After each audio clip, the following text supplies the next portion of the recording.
We are presently at Chico Poly Junction.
Move out from that side.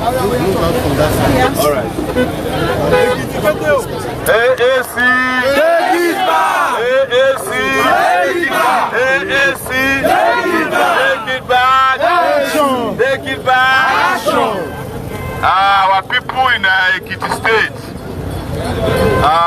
we are here today as part of our nationwide tour, which we have described as Revolution Now, because our country, Nigeria, is in need of a revolution. Yes. We are tired and sick leaders who have destroyed this country for 58 years. Yes. Think of where you could have been compared to other young people like you now in around the world. You are all struggling. You are struggling to defend your integrity. You are struggling to defend your dignity. You are struggling to go to school. You are struggling after school to find a job. You are struggling after jobs to earn or make a living. This is the story of Nigeria that we are here to change. And that the people who have been leading Nigeria for all these years, our ancestors, who are planning to sacrifice our destinies for their own health and well-being, they are not tired of destroying our country. Am I lying? No! In fact, they are interested in giving us more pain and sorrow. That's right. And we are saying that enough is enough. Ẹ̀yin yan wa ní ìlú Èkìtì, a kí yín pé lẹ́ni àwa bá yín lẹ́ni ọjọ́ Sunday pé ó ti sún wa bí wọ́n ṣe ń ṣe ìlú wa. Ó ti sún wa bí wọ́n ṣe ń ṣe wá ṣúkaṣúka. Ó ti sún wa bí ebi ṣe ń pa wá. Ó ti sún wa pé a ṣe níṣẹ́. Ó ti sún wa pé a lọ́rọ̀. Àwọn ọmọ wa ò lè lọ sílé ìwé mọ́. Nígbà tí ara wa ò bá yá nílé ìwòsàn tí a lè lọ. Ìyẹn la ṣe wá bá yín pé àwọn bàbá wa tí wọ́n ń ṣe ààrẹ orílẹ̀-èdè wa ní Nàìjíríà tí wọ́n ti bà ilé ayé wa jẹ́, a fẹ́ gbára wálẹ̀ lọ́wọ́ wọn, àbí mo bá bẹ́ẹ̀ kọ́? A fẹ́ gbára wálẹ̀ lọ́wọ́ Buhari, a fẹ́ gbára wálẹ̀ lọ́wọ́ Atiku. Ẹgbẹ́ wa ni ẹgbẹ́ AAC tí a mọ̀ sí African Action Congress. Ìyẹn ni a fẹ́ fi gbára wálẹ̀. Èmi tí mo dúró níwájú yín, Omoyele Sowore ni orúkọ mi. Èmi ni mo ń lọ fún ipò ààrẹ orílẹ̀-èdè Nàìjíríà lọ́dún tó ń bọ̀. A fẹ́ kí a gbájọwọ́pọ̀ kí a dìbò fún ẹni tí ó lè ṣe é. Ó ṣe àwọn bàbá tí ara wọn ò yá, àwọn bàbá tí orí wọn ti dàrú pátápátá, tí wọ́n ti bà ìlú wa jẹ́, tí wọ́n ti bà orílẹ̀-èdè yìí jẹ́. Wọ́n ń padà bọ̀ lọ́dọọdún pé káwọn máa dìbò fún wọn. A níṣẹ́ lọ́wọ́, a lóúnjẹ láti jẹ, a ní kankan tí a lè sọ pé a fi jẹ́ ọmọ orílẹ̀-èdè Nàìjíríà. Àbí bẹ́ẹ̀ kọ́?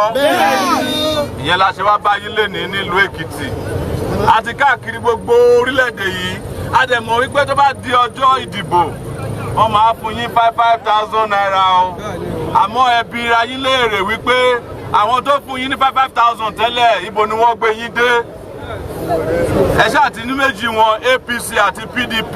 Ayé ìgbà kan Fáyọ̀ṣe ló wà níbí báyìí, ní kí ló ṣe fún yín? Wọ́n ló fún yín ní bíríìjì ẹyọ kan. Kó tó kọ́ bíríìjì ẹyọ kan, ó ti kọ́ 6 fúnra ẹ̀. Wọ́n ti tún gbé Fáyẹmí náà wá nísìnyí. Ọ̀rẹ́ mi ni Fáyẹmí, ẹni tí mo mọ̀ dáadáa ni. Àmọ́ ẹ̀yin mọ̀ pé Fáyẹmí ó tún máa kọ́ ilé mìíràn ni o, kò ní fún yín ní ìrọ̀rùn tí ẹ fẹ́ nílùú Èkìtì yìí. Nítorí pé àwọn tí wọ́n ń dọ̀bálẹ̀ fún lẹ́kọ̀ọ́, àwọn ló ní ẹgbàra yín lẹ̀ nínú oko ẹrú.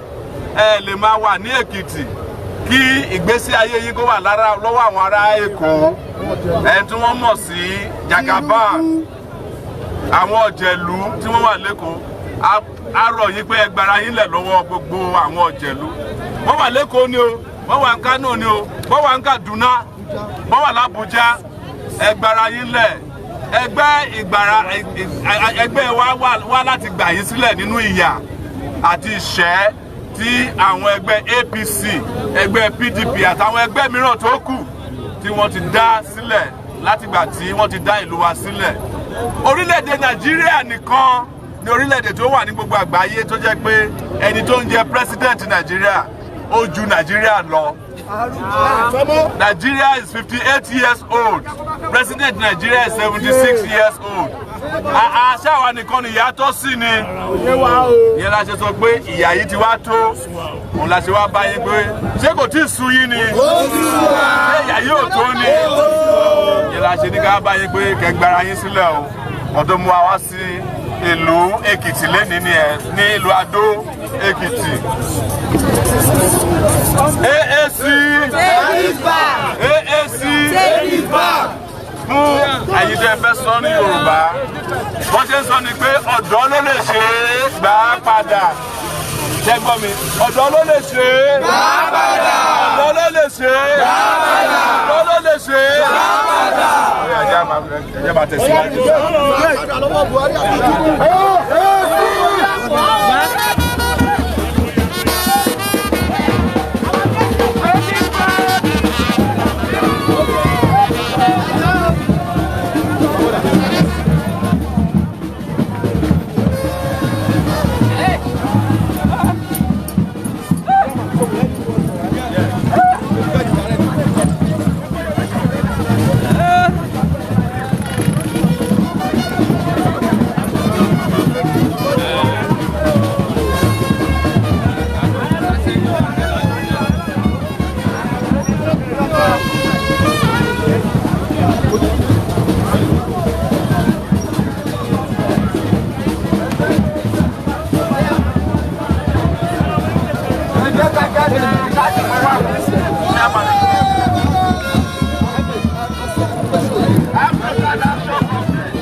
the old cargoes? Yes. Are you set to take it back from the old cargoes? Take it back! Action! AAC! It's a big life right that's Omoyele saying that Ekiti right now. We are ready to take it back in the Ekiti State chapter. We are already on side for Sowore 2019. We are already for everything as a solution. We don't want to make it again.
Omoyele Sowore.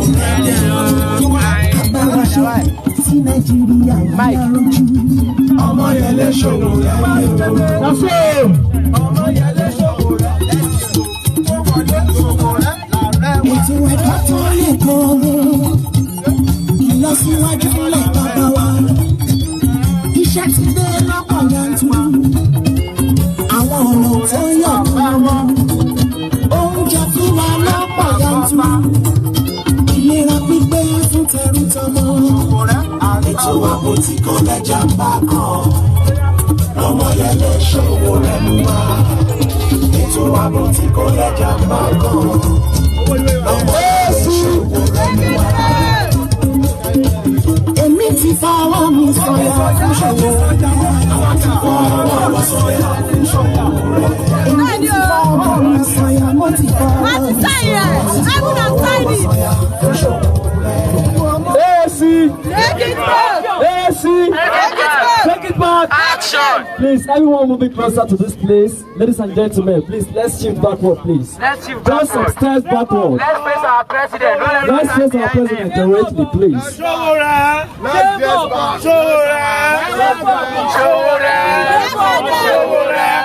Please, let's shift backward a bit. Ladies and gentlemen, please, let's shift backward a bit. Thank you very much. It sounds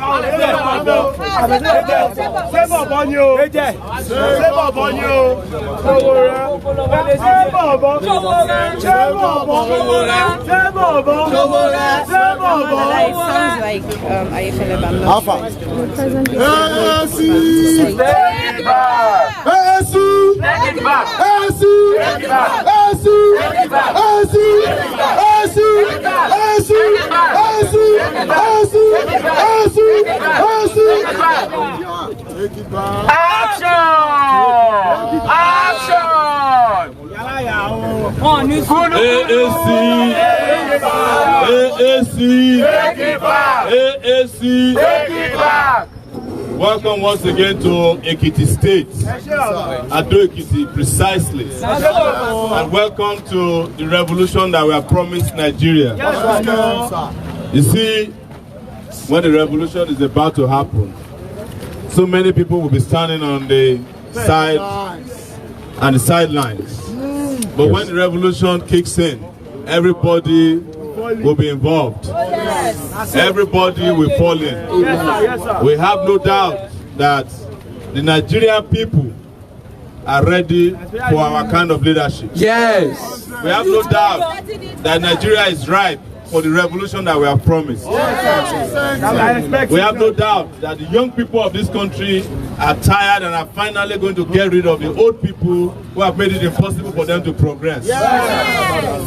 We have no doubt that that era when people can go to the university, graduate and find a job is coming. That an end must come to incessant ASU strikes. Yes!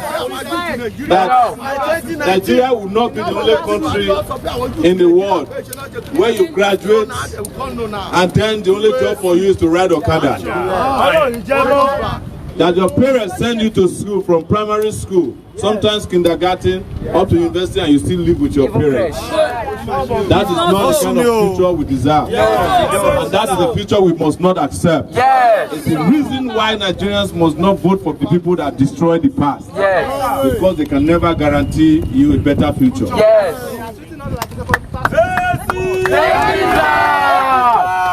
Action!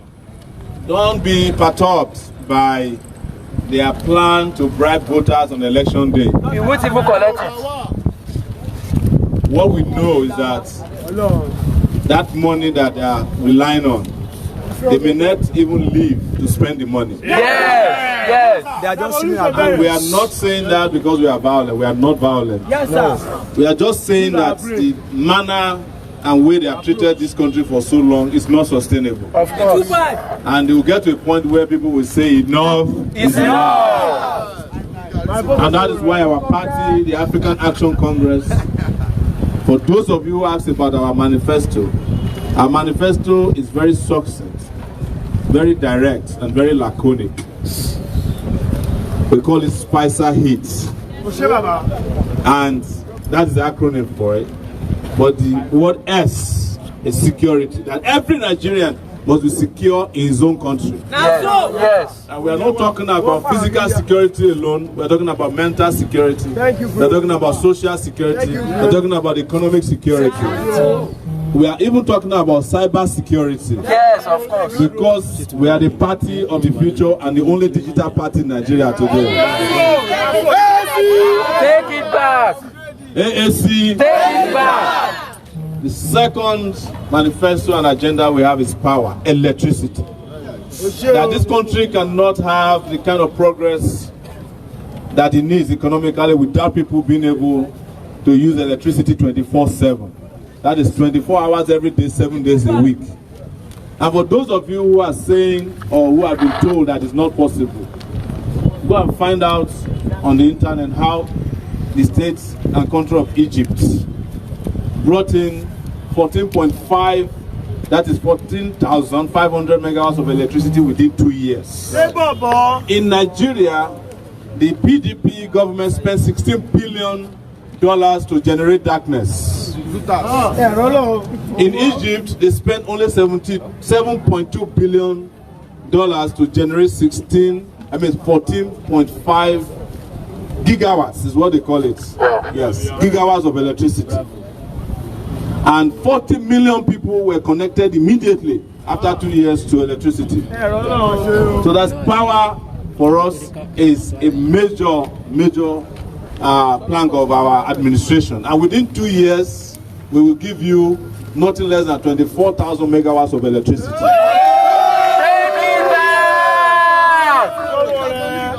And we will do it with a combination of sources.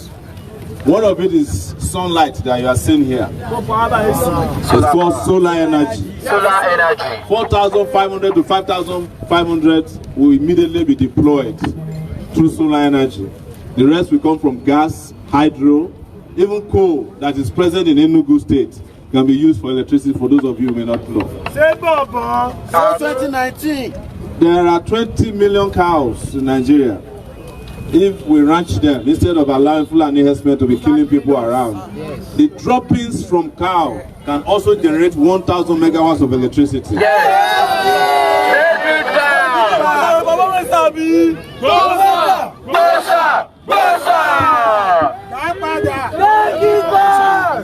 The next thing is infrastructure. We just came from Akure to Ekiti. It took us an hour and a half to get here because of bad roads. When I came here with my uncle in 1986, it took us 30 minutes to come from Akure to Ado Ekiti. How many years later, almost 20 years or more later, no, actually 30-something years later, our condition has deteriorated.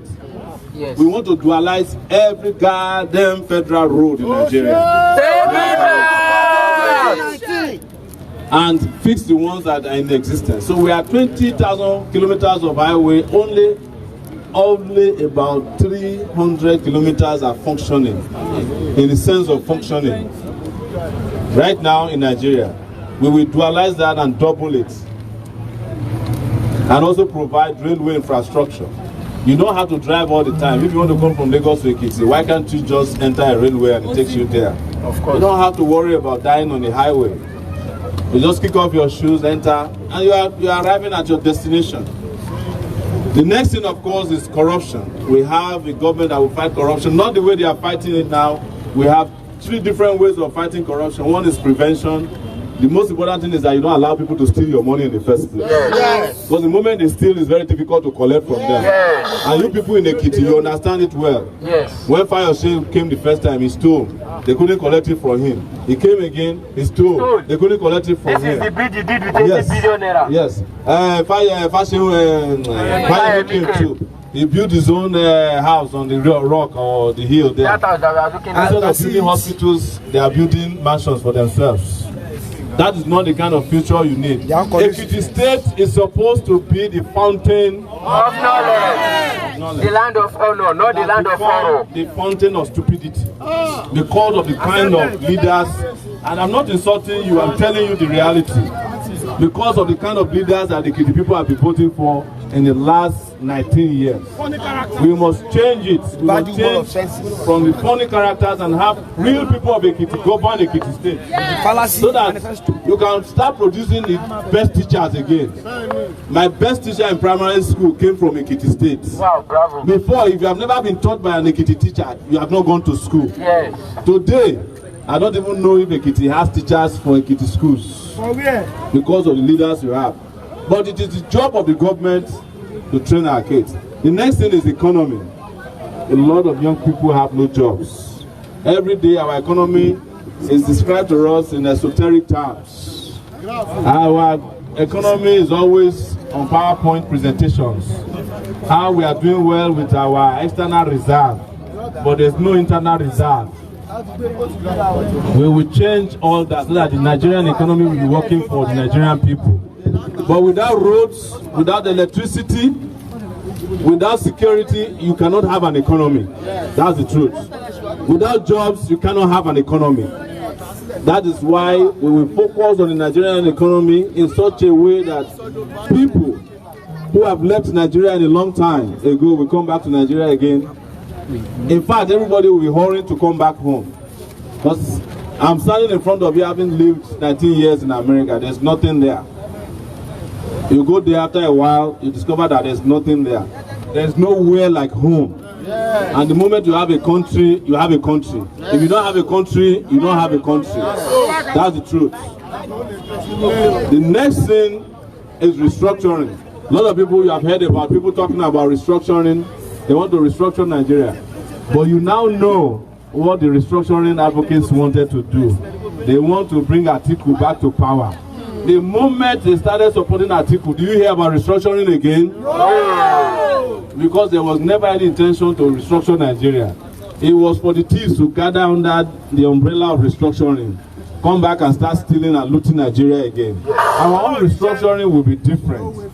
And one of the things we said we'll do is that even the Nigerian constitution is a fraudulent document. We are going to change that constitution. For you to restructure Nigeria, it must be young people for whom Nigeria is meant that must restructure Nigeria. Not old people who are on their way to the other side.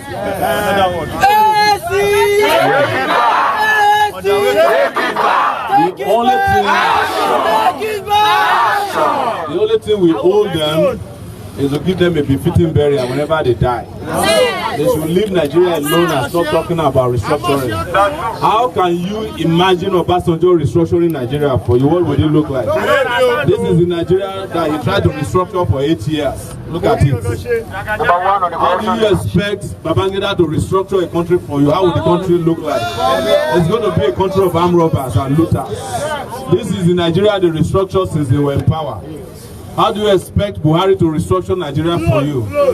Nothing. They have nothing and they have nothing to offer. AAC! Bring it back! Bring it back! So very quickly, health, education in the health sector, immediately upon being sworn in on June 12, 2019, we will hire 160,000 health workers to fund across Nigeria. Start taking care of our people, bringing back all our doctors, and engaging technology in treating people who have ailments all around Nigeria who don't have access to it now. But the most important thing about access to health is universal health care system for Nigeria, where every Nigerian can have access to health care paid for by their country. Not that the country is paying for the leaders to go and get health care abroad, while the people are dying here in silence. As president of Nigeria, I will never go anywhere outside of Nigeria to seek treatment. Any treatment I cannot get in Nigeria, so be it. Education, and this is very important to Ekiti people. Apart from investing in education, we have said specifically every child that's out of school will get 100,000 to return them back to school. Specifically, we have said those of you who are in higher institutions will give you study allowances. We will pay you to go to school. Study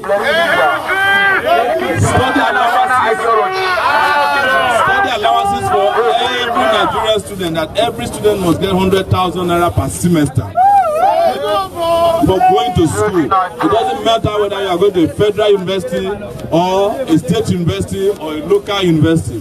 We will pay you to go to school because you are the future of the country.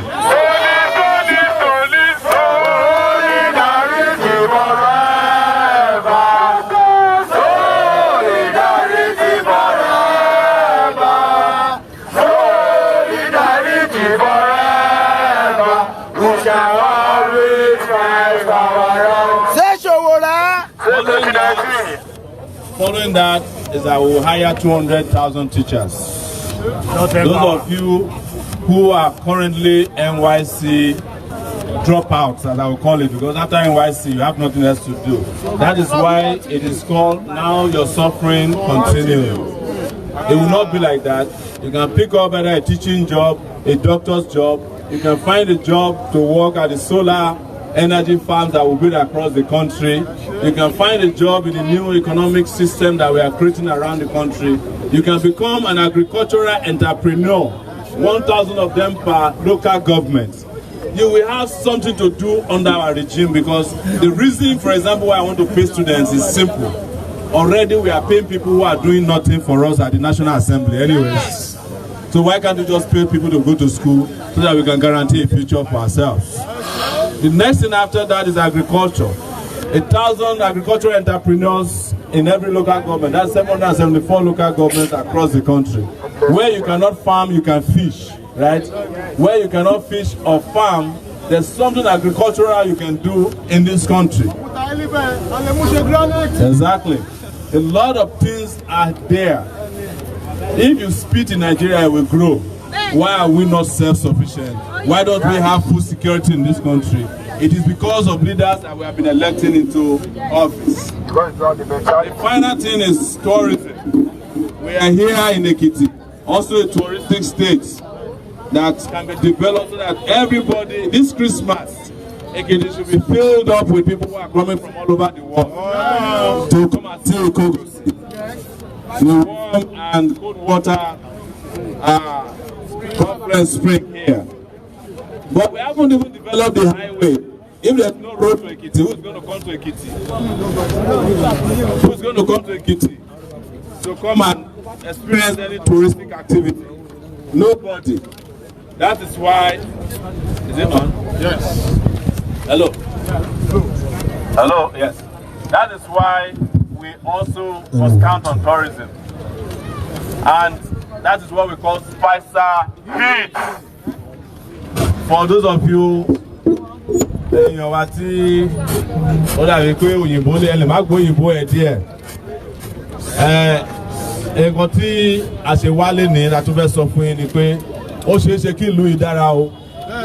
Wọ́n lè ti sọ fún yín pé kò ṣeé ṣe kí Nàìjíríà dára. Àwọn tó sọ fún wa pé Nàìjíríà lè dára nígbà ayé wọn, ó máa dára lẹ́yìn ayé wọn. Mi ò fi ṣépè òun kan sọ fún wọn ni pé ẹni tó ní kí Nàìjíríà má dára nígbà ayé tiẹ̀ á dára lẹ́yìn ẹ̀. Wọ́n ti bà Nàìjíríà jẹ́ dáadáa. Àmọ́ àwa wá síbí láti wá tún Nàìjíríà ṣe ni o. Ìtorí ẹ̀ làwa ò ṣe wá pín owó, àwa pín ìrẹsì, àwa pín àkàrà, ṣe àwa pín iyọ̀. Torí àwọn ìrẹsì, àkàrà àti iyọ̀ tó ń pín fún yín, wọ́n fi ń gba kádàrá yín ni o. Ẹ wo èèyàn tó pín 5,000 fún yín lẹ́lẹ́kṣọ̀n tó ní pé kẹwàá máa lọ sí skul gbàtẹ́ bá yá ẹ níwárí skul lọ tẹ bá lọ bèrè lọ́wọ́ ẹ̀ pé ọ̀gá ẹ̀ máa fún wa ní skul kẹ wọ́n á ní pé àti fún yín ní stomach infrastructure ilé ìwé yín wà nínú yín hospital yín ẹ ti jẹ́ ọ̀nà yín wọ́n ti di mọ́ àkàrà tí èyàn dáa ẹ̀ ní pé àwọn ọ̀fẹ́rú ẹ̀ mọ́ a fẹ́ ìjọba tí ó máa jẹ́ kí ìgbésí ayé wa ní ìlú Èkìtì kó dára.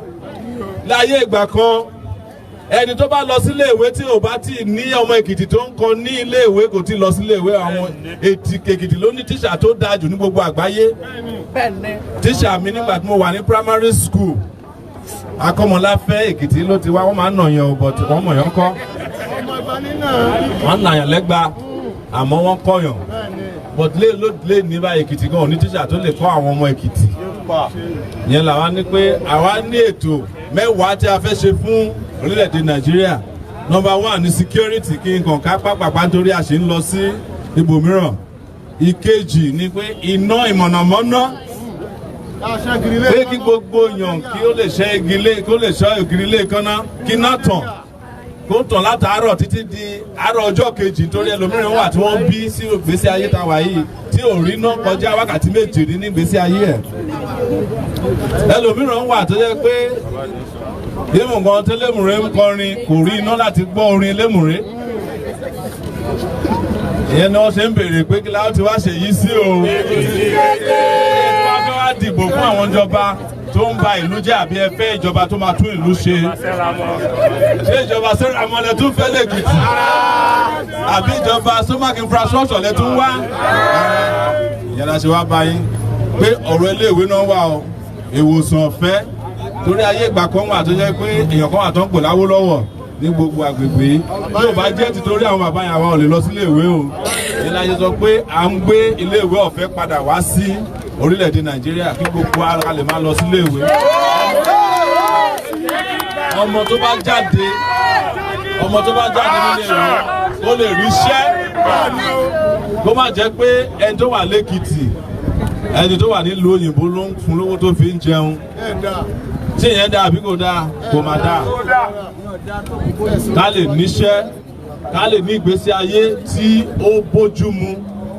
Ní 1983 àwọn Nàìjíríà wọ́n lé àwọn Ghana lọ ní orílẹ̀-èdè wọ́n pè ní Ghana must go. Ní 2019 àwọn Ghana ń lé Nàìjíríà padà wá sí wọ́n pè ní Nigeria must go.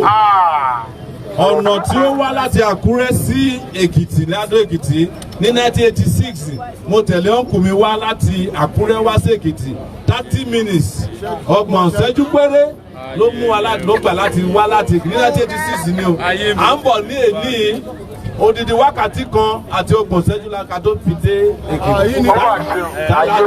Tálàṣẹ àṣẹ Ọlọ́run àwọn èèyàn ló ṣẹ̀ wá o. Àwọn tó ṣẹ̀ wá la ní pé kẹ má dìbò fún pé wọ́n kàn fi ìyà jẹ wá ni. Ìyà yẹn dẹ̀ ti wá tó Èkìtì. Ẹ má máa dìbò fún ìjọba Sẹ́ràmọ́mọ́ o. Ẹ má dìbò fún ìjọba stomach infrastructure àbí ìjọba panápaná jẹun síkù APC ló wà lórí òkè ní ọ̀hún yẹn ń sìn. Orí òkè jẹun tí wọ́n kọ́ síbẹ̀ ìjọba tó ń tọ́jú ara wọn ni wọ́n tọ́jú yín o. Èmi ọmọ yín Omoyele Sowore ni mo fẹ́ lọ fún ààrẹ orílẹ̀-èdè Nàìjíríà lọ́dún tó ń bọ̀.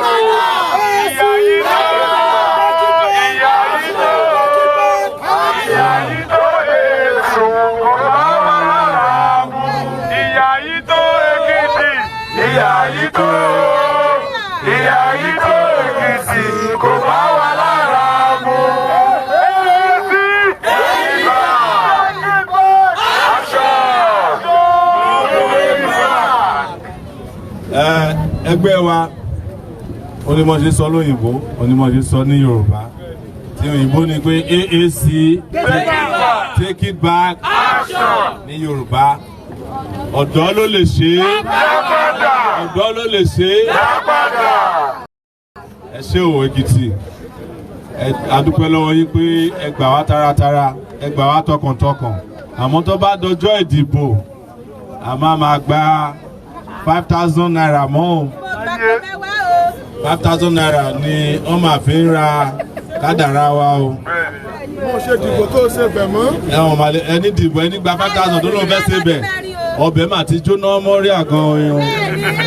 Mo ṣe dìbò ṣe bẹ̀ mọ́ o. Jọ wá sọ fún àwọn èèyàn wa jọ.